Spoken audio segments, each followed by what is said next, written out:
कि चाइना में बड़े प्रोटेस्ट हो रहे हैं। आप शुरू से बातें कर रहे थे कि सारा चाइना लॉक किया हुआ है। आपकी बात ठीक निकली, वो तो सड़कों पे मैं देख रहा था, बच्चे ही बच्चे हैं। ज़ीरो जो कोविड पॉलिसी है उसके खिलाफ जो व्हाइट और जो ब्लैंक शीट्स लेके आ गए हैं, क्योंकि सड़कों पे नारे तो मार नहीं सकते। देखिए, मैं अब भी मानता हूँ 10 दिन हाउस अरेस्ट था। वो कहीं बाहर दिखा नहीं 10 दिनों 10-12 दिन चाइना का प्रेसिडेंट बाहर नहीं दिखा। It's not unusual. कोई खबर नहीं उसकी, देखो दुनिया स्पेकुलेट कर रहा है। आप तो जानते हैं चाइना में 3 गैंग्स हैं, 2 गैंग्स को उसका सपोर्ट है इसलिए बाहर है।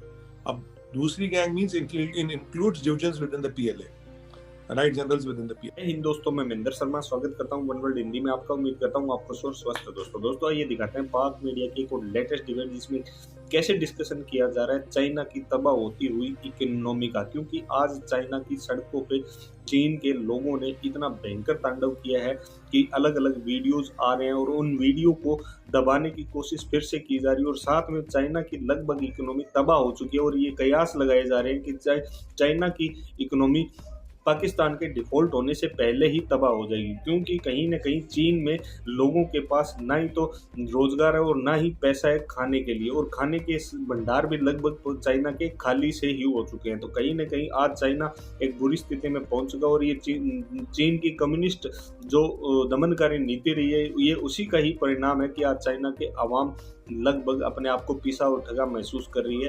तो दोस्तों देखिए डिबेट चाइना की इकोनॉमी पे और कमेंट में अपनी प्रतिक्रिया जरूर दें। लास्ट में आपसे रिक्वेस्ट करूंगा, चैनल पर नए हैं तो चैनल को सबसे पहले सब्सक्राइब करें, लाइक शेयर कमेंट जरूर करें। दोस्तों जय हिंद, वंदे मातरम, भारत माता की जय। दोस्तों कि चाइना में बड़े प्रोटेस्ट हो रहे हैं। आप शुरू से बातें कर रहे थे कि सारा चाइना लॉक किया हुआ है।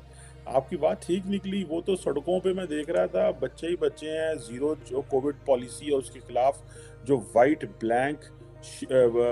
और जो ब्लैंक शीट्स लेके आ गए हैं, क्योंकि सड़कों पे नारे तो मार नहीं सकते चाइनीज़ कम्युनिस्ट पार्टी पे। आप क्या देखते हैं, एक दफ़ा आपने सुरसरी वैसे छोड़ दी थी कि चाइना में जो है ना वो मिलिट्री कू हो गया। मिलिट्री कू तो नहीं हुआ, लेकिन ये ज़रूर हो गया कि प्रोटेस्ट हो रहे हैं। ये कहीं ये जो शी जिनपिंग की जो थर्ड टर्म है, ये उसकी मुखालफत में है। आपकी आपकी क्या अंडरस्टैंडिंग है इन प्रोटेस्ट की? क्या लोग वाकई तंग आ गए हैं, या बेसिकली लोग सरकार से वहाँ पे शी जिनपिंग से तंग हैं? देखिए चीमा साहब, जो चाइना की परिस्थिति, ये मैं आपको, अरे मुझे अब यहाँ तक याद है पिछले 5-6 महीनों से इसके बारे में बात कर रहे हैं और मैंने आपको प्रेडिक्ट किया था ये होगा। This is the sequence of events will happen. और जहाँ तक चाइना की इकोनॉमी पे हालत है, वो तो मैंने 2 साल पहले आर्टिकल लिख लिया था, वो अब भी रिकॉर्ड में है कि how will Chinese economy move. क्योंकि चाइना ने हमेशा ऑप्टिकल इल्यूजन क्रिएट किया अराउंड इटसेल्फ। अगर आप चीमा साहब लॉजिकली जाए, real estate has cost of $9 trillion. आज मैं ये भी देख रहा था, अभी बैंक्रप्सी कौन पहले डिक्लेयर करेगा, बुलेट चाइना रेलवेज या चाइना एयरवेज? दोनों में रेस लगी, दोनों आर इन बिग लॉसेस। अब सेमीकंडक्टर इंडस्ट्री जो है $350 बिलियन की है। अब चीमा साहब उसकी बैंक्रप्सी ऑलमोस्ट डिक्लेयर होने वाली है, पर डिक्लेयर क्यों नहीं कर रहे? 350 के बिलियन नहीं कर रहे, तब आपके $3 ट्रिलियन के जो आपका एक्सपोर्ट में नंबर 1 आइटम है इनका इलेक्ट्रॉनिक्स है, उसको भी बैंक्रप्सी डिक्लेयर करनी पड़ेगी। तो यहाँ तो लाइन है बैंक्रप्सी की। आपको याद होगा आईएमएफ कहता था 4.4, मैंने कहा 2.3% से ज्यादा इनका इकोनॉमिक आउटलुक नहीं है। 2.3 से भी नीचे आ गया। फूड इन्होंने चीमा साहब 60% दुनिया का स्टोर किया, अब 30% बच गया। तब मैंने आपने मुझसे पूछा था फूड स्टोर क्यों किया, मैंने कहा इसलिए किया कि जब भुखमरी मचेगी, काम नहीं होगा, लोगों को खाना भी नहीं मिलेगा, तो लोग जंगली हो जाएंगे, काबू में नहीं आएंगे। जब खाना नहीं मिलेगा, किसी की नहीं मानती जनता, इसीलिए दुनिया भर का खाना स्टोर कर रखा, खाना भी खत्म हो रहा है। आपने देखा वहां एक गाना वायरल हुआ, जिम्मी जिम्मी आजा आजा। जिमी मतलब चावल, आजा आजा मतलब है नहीं, मतलब हम ऐसा सा है, मतलब नॉट एग्जैक्ट प्रोनाउंसिएशन। उस वीडियो को सबने गायब कर दिया कि वहां चावल नहीं। अब हो क्या रहा चीमा साहब, ये जो डिजास्टर चाइना में निकल रहे हो, वो most probably they will soon announce they have defaulted on $1.3 trillion loan on bullet, जैसे सीबीआर, बीआरआई, ओबीआर, सीपक जिस प्रोजेक्ट में आता था, वो भी उसमें भी डिफॉल्ट होने वाला है। अब $45 ट्रिलियन का डेट है, ये तो ब्लूमबर्ग भी कहता है, और डेट सर्विसिंग कॉस्ट इतनी ज्यादा है। ऐसी सूरत में क्या हुआ चीमा साहब, 2-4 चीज होगी। पहली बात, इन्होंने लोगों को अंदर डाल दिया। Covid Covid Covid Covid Covid Covid Covid 100 crore लोगों को अंदर डाल दिया, किसी को घर के अंदर नहीं जाने दे रहे, किसी को बाहर नहीं आने दे रहे। चीमा साहब हालत ये है, जिस बिल्डिंग में कोविड निकला, मेन गेट पे वेल्डिंग का मार देते हैं। अब तुम अंदर रहो मारो, तुम्हारे पास खाना है, पानी है, कुछ नहीं, हमें मतलब नहीं, जीरो कोविड।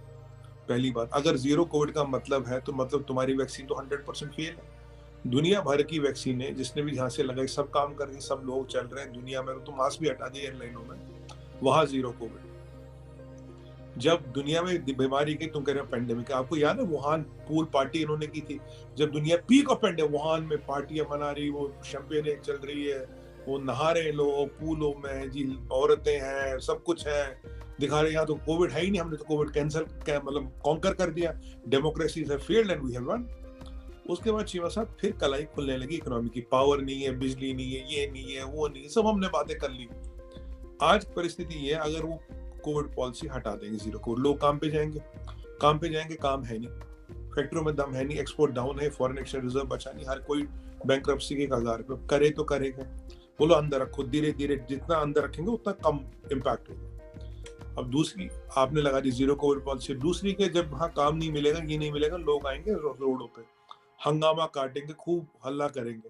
फिर ये जो जी जिनपिंग का थर्ड टर्म मिला, इसको रोकने के लिए, देखिए मैं अभी मानता हूँ 10 दिन हाउस अरेस्ट था, वो कहीं बाहर दिखा नहीं, 10-12 दिन चाइना का प्रेसिडेंट बाहर दिखा, इज नॉट अनयूजुअल, कोई खबर नहीं उसकी, जब दुनिया स्पेकुलेट कर रहा है। आप तो जानते हैं चाइना में 3 गैंग्स है, 2 गैंग्स को उसको सपोर्ट है, इसलिए बाहर है। अब दूसरी gang means includes divisions with in the PLA, right, generals with in the PLA. अब चीमा साहब, ये जब कहानी, जो मेरा हाइपोथेसिस था, जो मेरी थ्योरी थी, जो मेरा एनालिसिस था, that is proved by the Foxconn plant. Foxconn में क्या हुआ, सबसे पहले चीमा साहब आपने बोले यहाँ कोविड, सबसे बड़ा कारखाना चाइना का, 2 लाख लोग, और फ्लैगशिप जिसको देख देख के आप बिजनेस बुलाते हो, एप्पल जैसे को आपने फंसा दिया है। मैंने एक बार बोला था, मैं कहा चाइनीज इतने तेज हैं, अगर एलोन मस्क जैसे को फंसा लिया, he might be the world's richest man और द स्मार्टेस्ट इन्वेंटर, पर चाइनीज चक्कर में फंस गए। अब वहां क्या हुआ, बोला है जी कोविड निकला, प्रोडक्शन रोक दी पहले आपने। एप्पल कह रहा था आधा इंडिया में बनाऊंगा, आधा चाइना में बनाऊंगा, फिर कहता नहीं यार, पूरा ये चाइना इंडिया में बनाना पड़ेगा, क्योंकि Chinese supply chains are not reliable. Cheema साहब 30 से 40 हजार लोग तो बिना जूते चप्पल के बाहर गए, दीवार कूद के, ठीक है। बाकियों को बोला तुम यहाँ रहो, सब कुछ देखा जाएगा तुम्हारा। पहली बात, वहां कचरे के ढेर लग गए, खाना नहीं मिला, पानी खत्म हो गया, बिजली नहीं आ रही, बोला तनख्वाह मिलेगी, वो नहीं मिली, आगे का तनख्वाह, काम शुरू हुआ, कारखाना शुरू हुआ, वो नहीं हुआ। और दिक्कत की बात है, ये सब मुझे मिला नहीं और मुझे कोविड भी नहीं।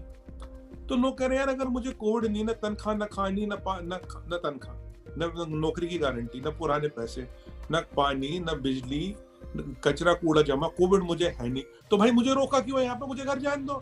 तो अमित भाई, आप जो बातें कर रहे हैं, इससे तो ऐसे लग रहा है चाइना ने आज डूब जाना है, या चाइना तो खत्म, तबाहशुद, मतलब गेम ओवर। लेकिन वहां पे तो प्रॉब्लम सिर्फ ये है कि वो क्वारंटीन का प्रॉब्लम है, पैसे का, खाने का, पीने का तो प्रॉब्लम नहीं है। चाइना पर कैपिटा इनकम देखें, उनकी इकोनॉमी देखें, ठीक है इकोनॉमी से इम्पैक्ट पड़ा है, होता है, सारी दुनिया में हुआ, लेकिन सारी दुनिया तो वहां पे सजदा करके बैठी हुई है फाइनेंशियली चाइना के सामने। मतलब बाइडेन जैसे लोग जो हैं वो कह रहे हैं आपने तो 2 मिनट में चीन को गिरा के नीचे फेंक दिया। I am very critical of China, मतलब मेरे से ज्यादा और कौन पाकिस्तान में क्रिटिकल होगा। लेकिन क्वेश्चन ये है कि ये है फाइनेंशियल जो आप बातें कर रहे हैं, मैं बात कर रहा हूँ कि फाइनेंशियली ठीक है चैलेंजेस है, लेकिन आप नहीं समझते कि ज्यादा सोशल चैलेंजेस हैं वहां पे, ज्यादा पॉलिटिकल चैलेंजेस हैं। जी बस अब आ रहा हूँ, देखिए पहले आपको फाइनेंशियल हमें समझना पड़ेगा। ये फॉक्सकॉन में हुआ, जो उनका फ्लैगशिप कारखाना है, जिसको देख देख के वो दुनिया को बिजनेस लाते हैं। सैंपल फ्लैट होता है ना बिल्डर का, जिसमें सब कुछ ठीक होती है, वही वाला काम। अब यहाँ कारखाना, फिर आग लग जाती है प्रोविंस में, वहां फायर टेंडर पहुंचते नहीं, मुझे लगता है वो जानबूझ के नहीं पहुंचे वहां पे, कह रहे 10-20-30 लाख लोग जलेंगे तो उनको जरा थोड़ा उनका दिमाग ठीक होगा। फिर ग्वांगजू में प्रोटेस्ट होते हैं, फिर शंघाई में हुए, फिर बीजिंग में हुए। अब बीजिंग शंघाई में प्रोटेस्ट का मतलब है आसमान टूटता, क्योंकि देखिए वो कम्युनिस्ट पार्टी का स्ट्रॉन्ग होल्ड है।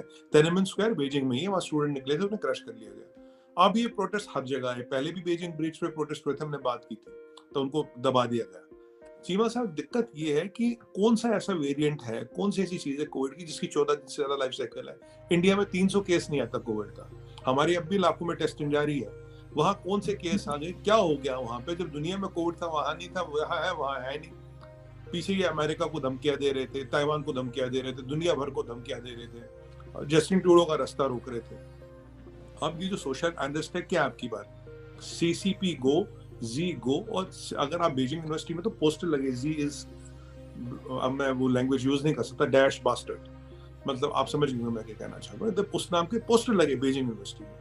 तो आप देखिए लोगों में आक्रोश कितना। अगर आप किसी के घर के बाहर चीमा साहब वेल्डिंग करो, कह रहे हैं इस बिल्डिंग में कोविड, बिल्डिंग का मेन गेट बंद, वेल्ड, अंदर जीना मरा खाना पीना तुम्हें कोई मतलब नहीं, उसके पास पैसे नहीं है तुम्हें कोई मतलब नहीं। चीमा साहब हम तो 80 करोड़ लोगों को पिछले 2.5 साल से खाना दे रहे हैं, हमारी जो थोड़ा जिनको जरूरत है फ्री का राशन उन्हें मिल रहा है, यहाँ कोई पता नहीं खाने पीने का। मैं आपको कह रहा हूँ ये जो अब जो जी का हमने इस पे बात की थी, अगर जी आता है तो अमेरिका बहुत खुश, कह रहा हमें कुछ नहीं करना, ये खुद ही कर देगा सारा काम। जी वीक होता 25% फायदा अमेरिका का, जी हटता 50% फायदा अमेरिका का, चाइना लड़ता 80%, और अगर जी आता वापस तो it's a Frankenstein for China, China सबसे बड़ा लूजर है इसमें। अब आप देखिए इतने प्रोटेस्ट पूरे कंट्री में हो रहे हैं और ये बिना पॉलिटिकल सपोर्ट के नहीं हो रहे। I had predicted on your channel, I am predicting again. अगर ये ऐसी रहो तो some political blood will fall. It's a matter of time, political blood will fall. हो जिनताओ का आपने देखा क्या हुआ, दूसरे लोगों का आपने देखा क्या हुआ, ली कैचलिंग का आपने देखा क्या हुआ जो डिप्टी प्रीमियर था। जब आप अपने लोगों को काटने दौड़ोगे, आपने 2 मिनिस्टरों को आपने फांसी पे चढ़ा दिया, फांसी की सजा सुना दी। देखिए इकोनॉमी में चीमा साहब हम छोटी बात नहीं कर रहे, 30% जीडीपी देने वाला real estate has conked off sir, tech is conking off, semiconductor is conking off, railways is conking off, fast trains is conking off, airline is conking off. We are not talking of a small disaster. यहाँ disaster बहुत बड़े हैं। 30% जो आपका GDP देता, मैं एक ही sector की बात करूं, मींस के आदमी के मतलब 2 हाथ कट गए। ऐसे में आप कैसे इकोनॉमी को चलाओगे? ये प्रोटेस्ट तो होंगे और लोगों को खाने को नहीं मिलेगा, पीने को नहीं मिलेगा, फ्यूचर नहीं मिलेगा। और आपने एक मिस्टीरियस वायरस की बात कर ली चीमा साहब, डेल्टा का अभी साइकिल तो 14 दिन है ना, तो दुनिया में हर कंट्री मानती है। ओमिक्रॉन का 5 दिन है। आजकल तो ये कहते हैं कोविड से, मैं डॉक्टर से बात कर रहा था कुछ, कहते हैं आपको कोविड होगा 2 दिन में आप खुद ठीक हो जाते हो। We get infected by COVID even today technically, but within 2 days because of the immunity we have developed, we recover on our own. Nothing gets chronic. और जिस सीरीज का कोविड है उस सीरीज के 8 वायरस हमें ऑलरेडी इन्फेक्ट करते हैं। सर्दी जुकाम जो का वायरल इन्फेक्शन होता है वो भी उसी सीरीज का वायरस है, is the same family virus. So I don't understand what are they trying to do? अगर उनका इंजेक्शन फेल हो गया तो उन्हें दुनिया से इंजेक्शन मंगाना चाहिए, तब वो अपने फर्जी इंजेक्शन लेके दुनिया को बेच रहे थे, हमारा वैक्सीन लो, हमारा वैक्सीन लो। जब उस बेचारे डॉक्टर ने कहा भैया इसमें 34 साइड इफेक्ट्स हैं और 17-18 फेटल साइड इफेक्ट्स है, कोई किसी ने उसकी बात नहीं मानी। और ऐसे में ये सम्मेलन कर रहे हैं। पर जी तो खुलेआम घूम रहा था G20 में। अब G20 में वायरस तो नहीं फैला रहा था, मुझे नहीं पता क्या कर रहा था। अब ऐसी हालत खराब है तो उसे G20 नहीं आना चाहिए